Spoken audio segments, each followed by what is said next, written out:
नमस्कार, मैं हूं सुरेश झा। हमारा देश एक बहुत बड़ा लोकतांत्रिक देश है और वो लोकतांत्रिक इस वजह से है कि हमारे देश में सबके अपने अपने मौलिक अधिकार हैं। जहां पर मौलिक अधिकार है बोलने के, अपने विचार व्यक्त करने के, विरोध करने के, प्रदर्शन करने के, वकील भी इससे अछूते नहीं है। लेकिन वकीलों पर शिकंजा कसा जा रहा है बार काउंसिल ऑफ इंडिया की तरफ से। वकीलों को कहा जा रहा है कि अगर आपने विरोध प्रदर्शन किया तो आपकी खैर नहीं है, आपके खिलाफ कार्रवाई की जाएगी। आज इसी विषय हमारे साथ बातचीत करने के लिए मौजूद है कानून के जानकार हैं रोहित पांड्या। इनसे बातचीत करते हैं। सर, क्या कहेंगे, क्या वकीलों को प्रोटेस्ट करने का अधिकार नहीं होगा, हड़ताल करने का अधिकार नहीं होगा? देखिए, फंडामेंटल राइट है प्रोटेस्ट करना, लेकिन प्रोटेस्ट करने का एक जेन्युइन कॉज होना चाहिए। अगर वो जेन्युइननेस है उस कॉज का, वेलफेयर की बात अगर आप करेंगे कि लॉयर्स के वेलफेयर की एसोसिएशन हो या फिर लॉयर का ग्रुप्स हो, वो कभी भी आप देखेंगे कि उनका भी राइट होता है प्रोटेस्ट करने का। जैसे एक जनरल पब्लिक का होता है, वही राइट एक लॉयर का भी है। तो अभी जो प्रपोजल आया है उस प्रपोजल का हम इंतजार करेंगे। ये देखेंगे कि जो प्रपोजल रखा गया है वो टोटली लॉयर के अगेंस्ट नहीं होना चाहिए। उसके भी वेलफेयर की बात कौन करेगा, उसकी जेन्युइननेस की बात कौन करेगा, इस चीज को भी ध्यान रखने की जरूरत है बार काउंसिल ऑफ इंडिया को और कोर्ट्स को भी। लॉयर स्ट्राइक करना नहीं चाहता है, प्रोटेस्ट करना नहीं चाहता है, लेकिन जब उसके वेलफेयर की बात आती है, उसके कल्याण की बात आती है, वो भी कहीं ना कहीं किसी कोर्ट से, किसी न्यायालय से जुड़ा होता है। उस न्यायालय की जो प्रक्रिया है, उसका जो एडमिनिस्ट्रेशन सिस्टम है, उससे जुड़ा होता है।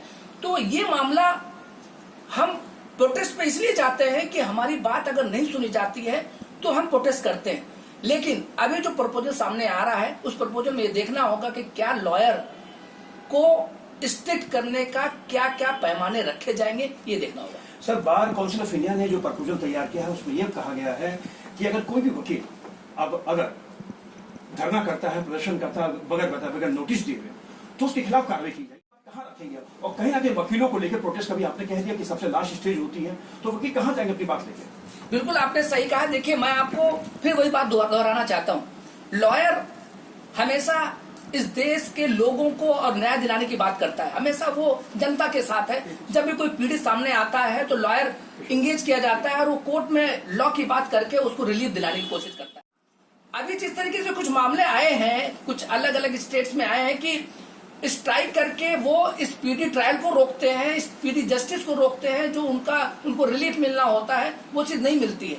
वहां पे एक जेन्युइन देश में एक अजीब सा माहौल बना दिया गया है, या प्रोटेस्ट को सरकार जो भी है उसको खत्म कर देना चाहती, क्या उनके खिलाफ कोई आवाज उठाए, जबकि हमारे देश में जो लोकतांत्रिक देश है यहाँ पर सबके अपने अपने फंडामेंटल राइट्स हैं। लेकिन इसका मिसयूज भी नहीं करना चाहिए। जिस तरीके से अभी मिसयूज हो रहा है, बहुत सारे ऐसे धरने प्रदर्शन होते हैं जो जिसका पर्पज कुछ और होता है। तो मेरा कहने का यह है कि अगर हम अपनी कम्युनिटी की बात करते हैं, अगर हम लीगल फर्टिलिटी की बात करते हैं, तो स्ट्राइक करना वो देखिए इलीगल है, बट प्रोटेस्ट करना वो हमारा राइट है। प्रोटेस्ट हमें करना चाहिए, लेकिन जेन्युइन कॉज के लिए। चलिए साहब का बहुत धन्यवाद। ये तो कानून के जानकार रोहित पांड्या जो हमारे साथ बात कर रहे थे। अब 4 सितंबर को मीटिंग है, मीटिंग में देखा जाएगा कि अब क्या प्रपोजल जो लेके जो बार काउंसिल ऑफ इंडिया ने बनाया है उस पर कितना तय होता है। लेकिन जिस तरीके से वकीलों पर जो शिकंजा कसा जा रहा है, उसका विरोध पहले भी हुआ था और शायद हो सकता है कि आने वाले दिनों में इसका विरोध एक बार फिर से मुखर हो जाए। कैमरा पर्सन राजेश के साथ सुरेश झा, न्यूज़ नेट, दिल्ली।